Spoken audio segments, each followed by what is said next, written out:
Good morning. Welcome to Inside the Huddle. I thought today we would talk a little bit about increasing conversion and in one special area, how do we get more business in the same time that we're spending with people? And I'll start with this little the law of few things. Any of you heard of the law of few things? Are you familiar with it? It's just me today, so let's be more interactive if possible. So it's not a monologue. The law of few things says that in anything important where you are you're attempting to achieve it or be good at it, you can usually boil it down to just three things that actually matter. Three things you have to learn or do correctly. As an example, when I was first taught this, it wasn't about sales. I was at a workshop when we were talking about parenthood. And they said, to be a good dad, there's only three things you have to do, the law of few things. You have to provide, food and shelter. You have to create boundaries, so there's discipline. And you have to make your kids feel loved, which they spell Time. Do those three things and everything else will fall in place. And as I learned this and paid attention to it, I realized it's everywhere. In everything we do, we see it. So, for instance, we want to be good in real estate or any sales position, but specifically for us, real estate. There's really only three things you have to do well. You have to have a lot of conversations. You have to know what to say in those conversations, and you have to have a legendary follow-up system. If you talk to people every day, you say the right things at the right time, and you have a system for following up, you will be wildly successful in real estate, even if the other things you're not so good at. Once again, the law of few things. So it's that second one, knowing what to say and when to say it and how to say it, that really can change our conversion, can increase our business without putting out any extra effort. It's the key. By doing that one well, the first one, the desire to have conversations, gets much better. It's a funny thing, of all the agents I talk to and all the agents I coach, they all feel strongly one way or the other. I have agents that say, oh, I don't mind calling strangers, but I can't call my friends and family. And then, a big surprise, the other half say, oh, friends and family, no problem, but I can't call strangers. The fact that it's almost 50-50 tells us neither one of these is a real thing. These are based on our own beliefs or our own lack of confidence in certain areas. So imagine being able to have those conversations and looking forward to them. That's what happens when we pick up number two, when we learn how to say the right things. So this isn't going to be a day of scripts. I'm not giving you guys scripts, although I can post a link if you like. I want to talk about how to get better at dialogues. What's the process for it? And once again, no surprise, it comes down to the law of few things. To become really good with a dialogue, I call them confidence dialogues because I know half of you are cringing. Scripts, ooh, I hate scripts. Good, we're not ever going to do scripts anymore. We'll just do confidence dialogues. If you learn this dialogue, you'll have more confidence. That sound more fun? The way that you become good at it is only three steps. First, you memorize, then you internalize, then you customize. Most people want to start with step number three. And when they look at a new dialogue and they say, that doesn't sound like me. Well, of course not. They're not your words. It doesn't sound like you yet. But after you've memorized it, you'll begin to internalize it. And once you've internalized it, you will automatically customize it. Because rarely is any dialogue handed out beginning to end the way it's written. That doesn't happen in real life. But if you have multiple dialogues in your head, the right words come out without even thinking. In fact, it's a funny story, and my wife was the one who finally figured this out. When I'm sitting and the agent will come up and say, I don't know what to do with this. And I'll say, well, why don't you try saying this? And out will come this dialogue. And they'll say, oh my God, that was really good. Say that again so I can write it down. Can't do it. Second time I'm thinking, and it comes out like a mess. I thought, how weird is this? And then Lisa's the one who finally said, That's because in the first time, you're just delivering a dialogue that's already in your head. The second time, you're thinking, and none of us are very good when we're thinking. Ask any athlete. Stop thinking is the first rule of athletics. And then I started talking to people like Steve, who's on vacation today, for those who came in late. And he has the exact same problem. And I realized this is a universal problem for people who learn dialogues. And then I started noticing it in real life. And I usually use this as a reason why we should learn dialogues, but it shows the problem. Some of the richest people in the world are movie actors. What do they do for a living? They memorize scripts. They internalize them. They make it so much them that they can go in front of a camera and say it and create a make-believe for all of us to go and enjoy. That's the whole job. Now, most actors and actresses, when you see them on a talk show and hear them interviewed, what? What are they saying? That didn't even make sense. Of course not. It's not a script. It's them thinking. And in real life, they're just like us. None of us are all that great at communicating unless we've thought it through and we're delivering a dialogue. This especially applies in our role as salespeople, as agents. I mean, we don't sell the way we think of selling. I don't have a trunk full of encyclopedias and I'm going door to door. But the part of sales that we do use, it's really important, is the communication and the rapport. Because we're talking about such a big decision, such a big impact in their lives. Most people's default is no. Right? That's the default starting point. If you're talking to someone you don't really know, or if you're talking about something that scares you. It was funny, when I used to coach Little League, when my sons were young, one of the things we realized is that really good players step up to the plate with yes in mind. Yes, I am going to hit that ball unless it's in the dirt or over my head. But the vast majority of the kids step up to the plate with no in mind. No, I'm not going to swing at the pitch unless it's over the plate. They're both saying the same thing. I'm only going to swing at a pitch that's a strike, but one is starting from no and the other is starting from yes. And it makes a massive difference in their ability to hit the ball. We spent a lot of time working on that with kids, getting them to start in a yes place. We have that same problem with our clients. They're in a no place, especially ones we haven't established a lot of history with yet. It's just a natural defense. So having the right dialogues helps lower those defenses. Right? It creates a safer space where you can then, as Robert Efkin said, you can perform your duty, which includes helping them get out of their own way. And a lot of times we do have to help them get out of their own way. So here's a little rule of thumb that you can use when we're doing this. People like us. People like us. It's just the fun way of saying that the more I think you're like me, the more I'm going to like you. Because deep down, we all like ourselves. Even though we pretend we don't. We say a lot of really negative things to ourselves. So that's what rapport is, right? We are building rapport through what? Mirror and matching? Absolutely. Most of you know what mirror and matching is, right? Mirrors, we're making movements similar to the person we're talking to. And matching is especially when we're speaking, what's their cadence, right? How are we moving our tone? And if you're talking to someone who is a fast talker and you're a slow talker, we're not building up rapport. In fact, fast talkers think slow talkers are dumb. Slow talkers think fast talkers are scam artists. It doesn't pay to be either one. What you have to be is the person you're talking to. So when we follow their pitch, follow their tone, follow their cadence, we begin to be more similar to them. That eases some of their defenses. They feel that if you're like me, you must be a good person. And slowly they get out of their no place, and it allows you to help them go where they're going. So how do we learn these?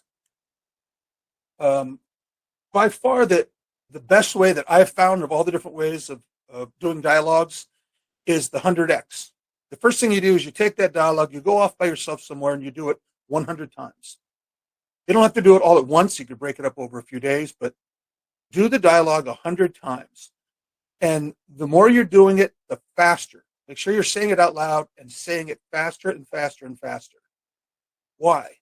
Why are we saying it in a way that won't even be useful later? Believe it or not, you're teaching your mouth to form the words in that order. It's like repetitions of anything else. To become your words, your mouth has to be used to saying them. So we say it, we repeat it, and we do it 100 times, and we do it faster and faster. That's how we memorize, and that is the beginning of internalize. Then the really fun part starts. The really fun part is role play. And that's the biggest part of what I wanted to share with everybody today. Role play is not a place, by the way, for memorizing a script. We want to memorize the script ourselves. Role play is when you begin to fully internalize it. And role play should be fun. You should have a partner who messes with you. Role play should be a time for messing with each other. It should be harder than the actual being out there with people and having them, in real life. That shouldn't be the hardest thing. Again, like in sports, practice should be harder than the game. So when you role play, if you're role playing with me and I'm playing the person you don't know, I might change how I talk to really flat and really slow. Or I might act distracted. No matter what you're saying, I'm looking around doing something else. Or I might be the impatient person who has no time. What? Why are you calling me? How'd you get my number? You might give conflicting answers. You might be that person who likes to talk. Everything the agent says, oh, gosh, that reminds me of this time I was at my sister's house. Because we run into all of these in real life. Role play should be a blast. Role play should be one of the most fun things you do. Now, for that to happen, we have to actually role play. It's certainly something you can do in your office. I would suggest not doing it with your significant other. Unless they're in sales with you, that gets old very quickly. You can go online. You can just Google role play partners, real estate. You'll find all kinds of groups. You want to do this at least 2 or 3 times a week. And you want to be very specific. Today, I'm going to be calling circle prospecting. So that's who you are. Be a homeowner in the area. And then from there we go. If you have good partners, and you should have 2 or 3 partners, so it's changing up, you will have so much fun. And you'll find that you start responding without even thinking and giving the answers that continue you down the path of discovering whether the person has a need. Right? That's the first thing we're trying to find out. Is there a need for them to buy or sell a home? And then if so, can we fill that need? Can we create a level of trust that allows them to believe that we can get the job done for them? Which reminds me of this. Remember that people hire confidence and they refer expertise. If you're showing off expertise to someone you want to hire you, you're moving in the wrong direction. They're not interested in your expertise, no matter what they say. They're interested in feeling confident that you're going to be able to take care of business for them. Whether that's get it sold in a certain time frame or for a certain amount, or just help them handle the stress.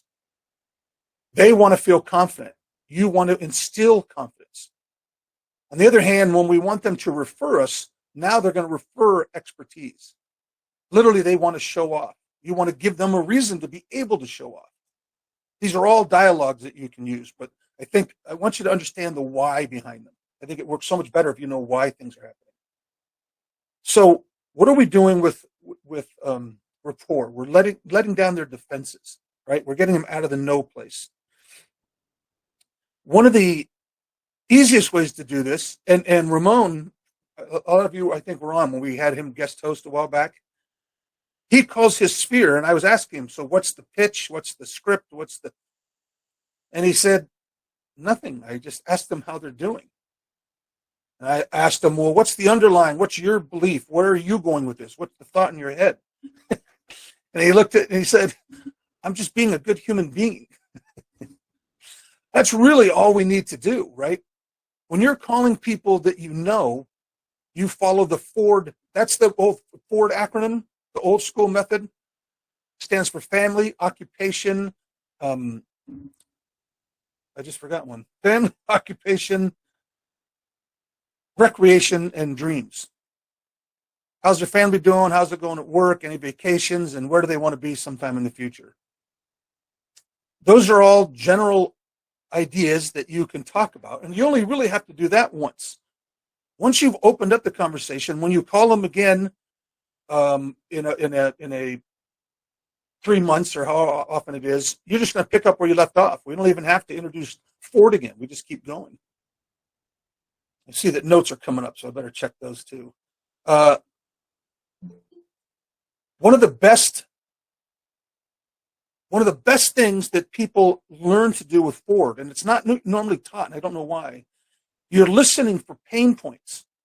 That's the whole point of the Ford. That's the whole point of being a good human being. That's the whole point of asking them how they're doing. Besides just being a good person, you're going to hear pain points coming up that they're not aware of yet. And by pain point, I mean a reason to have to buy or sell a home. So that's what you're listening for. And when you hear it, it doesn't become, oh, you know what that means? In a year, you have to sell your home.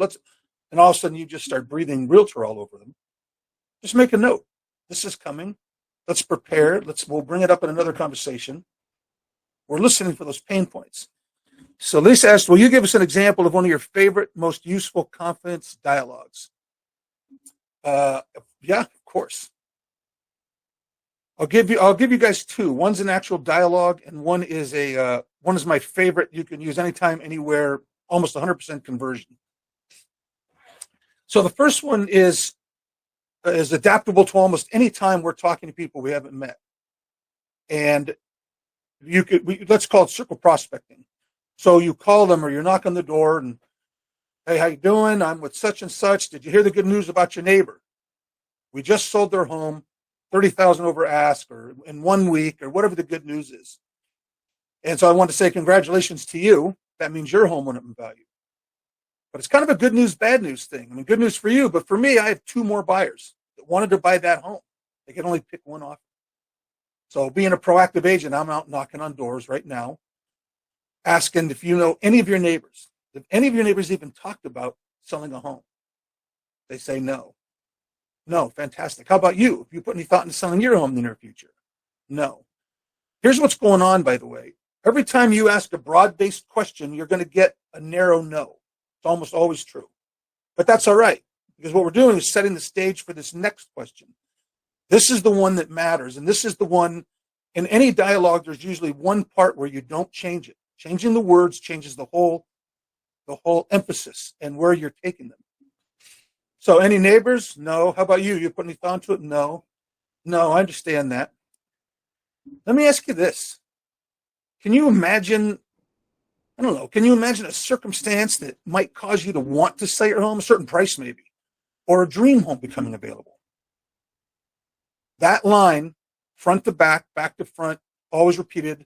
You can make it sound like you're thinking of it on the spot, right? You can hem and haw, but that line gets delivered word for word.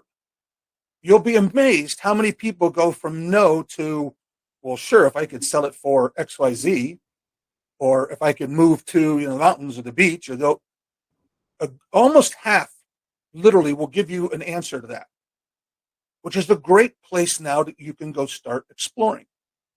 So they give you the answer. Let's say it's a neighborhood of $1 million homes. Well, yeah, if I could get $2 million for my home, they'll make up a number, right? Showing you they don't plan to move. I don't care. We're never going to mention the number again. What we're going to do now is go explore the dream. And every one of you has had this experience, I know, where someone starts out, let's say as a buyer. I'm going to spend no more than $850,000. A month later, we're writing offers for $950,000. They saw a home. Oh, wait, that's only $50,000 more. I think I want, even if we're trying to help them be careful with their budget. Once they start to move in a direction, they'll move further and they'll move faster as they go, right? Momentum kicks in. Someone who had no plans of selling their home will start, even if there's a hint of a thought of it, and then it becomes something that's possible, and next thing you know, we're ordering signs. It's a slippery slope that moves very quickly. So $2 million. $2 million. So if you did sell it, where would you go? Now the dream starts. I would move by the beach. By the beach. Why? What do you love about the beach? Now we're going to ask open-ended questions and try to get them to explore this dream. The more they get into it, the better all of this works. because now we're learning what they need and what they want. Not sure if it's possible, but I want to know more and more about it. So after you've discussed the dream, and again, try not to do realtorese. Would it be a 3-bedroom or a 4-bedroom? Nobody talks like that. Find out the why. If you're standing there, you can say, wow, your eyes light up just talking about this. Why such a big impact? How long have you dreamed about this? Those are the kind of questions we want to ask them. So after they've told you about it for a while, then you say, this, what would be called a takeaway close at this point. We say, well, you know what? I can't make any promises. You didn't even think I would be standing here today or I'd be calling you today. We just went from them talking about a dream to me saying maybe they can't have it. People actually start leaning in. Well, yes, I can. They'll argue now in favor of making their dream come true. Here comes a second part that you don't want to change very much. This is called the 10-minute close. We use this a lot now.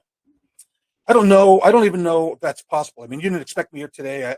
I can't make any promises. Let's do this. I'm going to come by tomorrow for about 10 minutes. Show me your home. Show me the upgrades. You can even show me things that you don't like. Show me everything. I'll go back to the office and I'll put together a report of what the market says that they could do right now. And I'll take a look at some of those homes at the beach. Again, I can't make any promises, but what if we could make your dream come true? That's got to be worth 10 minutes of your time, isn't it? That's got to be worth 10 minutes of your time, isn't it? That's a great close. That's you asking for the business. Still don't know if this is possible.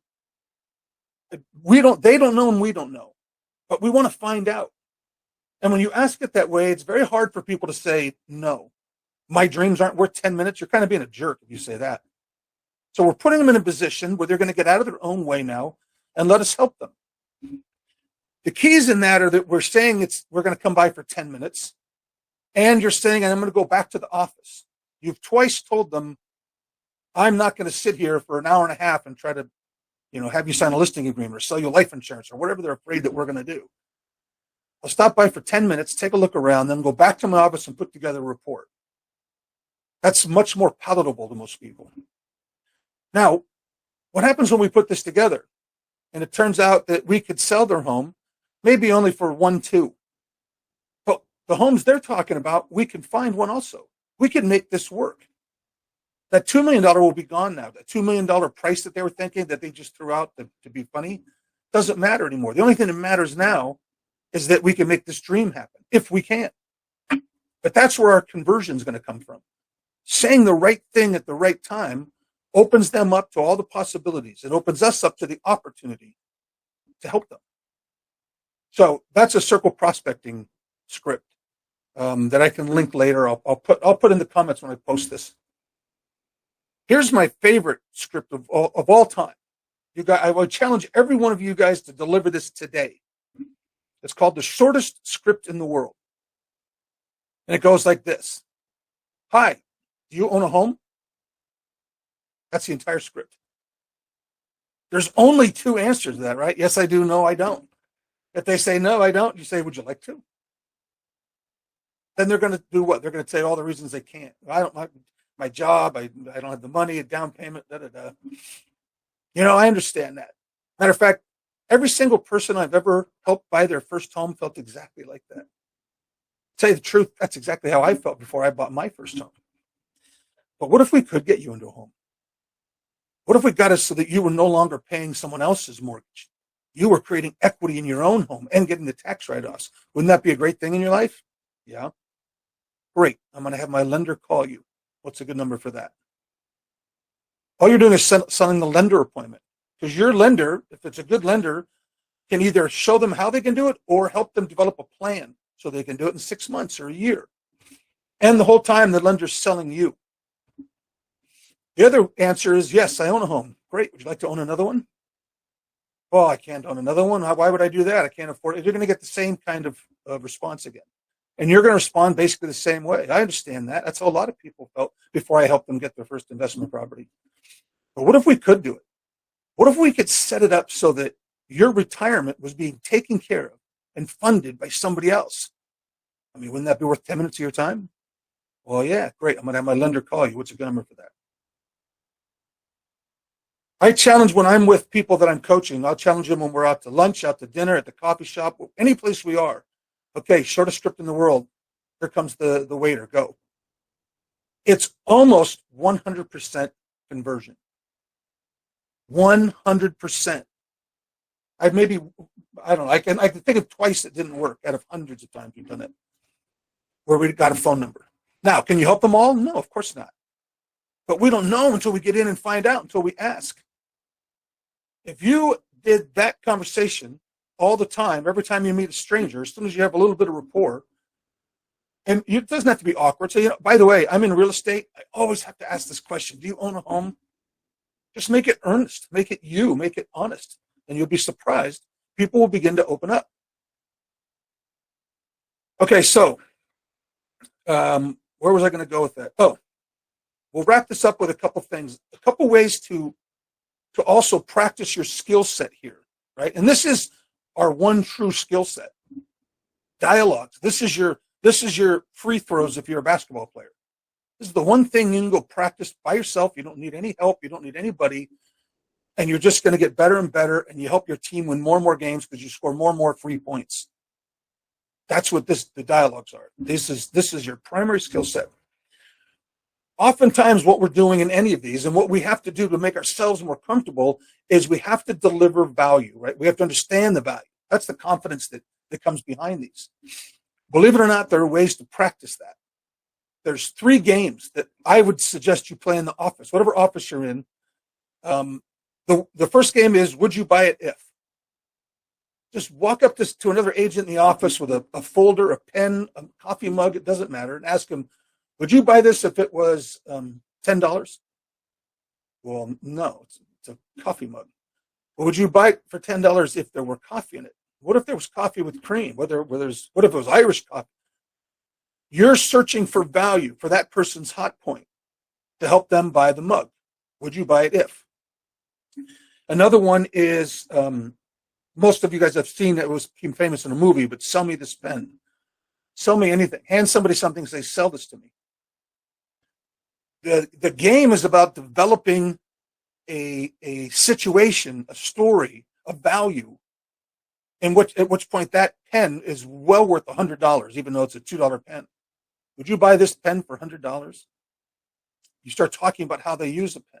You're in real estate. Do you have a pen on you right now? What if a client walked in right now and we had a contract for $1 million? That's a $25,000 commission, but you have to be able to, you develop a story along the way. It helps you become spontaneous and creative and define value. And the third game I would suggest is, why should I hire you? With your friends in your office, you walk up to one of them and say, you're in real estate, right? Who's on here? Here's Sherry's on here, Sherry Davis. Sherry, you're in real estate, right? And she says, yes. Well, why should I hire you? Go. That's your elevator pitch time. That's your time to say, here's the value in me, and to get it out in a quick amount of time that creates curiosity and interest on my end. So those 3 games are fun. They'll get you past feeling awkward, and they're all 3 about the same thing, finding value, which is what we're always communicating to people when we're talking about real estate. Our value in helping them, the value they have in their home. If we have the right dialogues, your efforts will end up generating more business without putting in any extra time. And that's really what we want to find here, is a way to get more business having the same number of conversations, because we can help people get out of their own way, explore the possibilities, and feel confident that we can help them. Wondering if anybody has any questions or situation where they're wondering what should we say in this. As always, everybody's in a great place, probably getting ready for work. Randall, do you have one? I see you popped on. No? Okay. I'm sorry. What was the question? You Just cut out. a situation or a place where what would a good dialogue be for that, or a script that you love? I don't really do a lot of scripts. I just ask people, like, especially like if I'm following up with like family and friends or people in my sphere or whatever, I'm just like, hey, bro, like, how you doing? And they'll tell me how they're doing, and then by just natural, dialogue, they'll just be like, oh, how's everything going for you? And then I'll go into it. But I try not to be too scripted, but I see what you're saying by finding scripts, practicing them 1,000 times, and then it just becomes part of your dialogue with them. Right. It's still you naturally being you. That's a perfect example. I mean, you're very personable. You're very good when you talk to people, and you're going to naturally find business. But I'll bet you dollars to donuts if we work some scripts in, some dialogues, you would get more business in the same time once they became you, right? Once they felt like you. Yeah, I think once you practice it more and more, you sound less salesy. Right.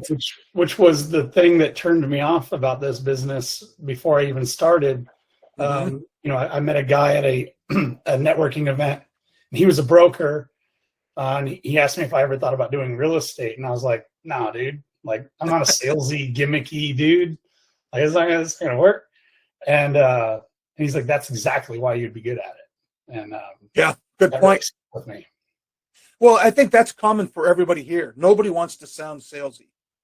And that's the idea. We don't want to be salesy. We want to ask questions that help people self-discover, right? We want to help them bring their defenses down. We're not true salespeople, like going door to door, like I said, selling, encyclopedias, or you're not going to manipulate somebody into buying or selling a home. It's just not that kind of sales. That's why they're confidence dialogues. And the fact is, we all do speak in scripts at different times. We just don't pay attention. The one I like most is when we walk in the store. Hi, can I help you? What do we all say? No, just looking. That's a script. That's a no-based script, right? That's a defensive mode that we just have naturally. It's not true. You didn't get up off the couch, put on your clothes, get in the car, drive to the store, walk into the store to just look. But we all do it. Now, if that person working at the store has gone through our confidence dialogues and the person says, no, just looking, she'll say, fantastic, just what are you looking for? Now the person will start to open up. We've outscripted them, which is what we should have been doing in the beginning. We're going to literally help this person now.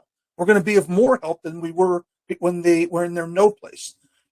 That's what a great confidence dialogue. It just allows you to respond in a way that they let down their defenses and say, actually, here's where I need help.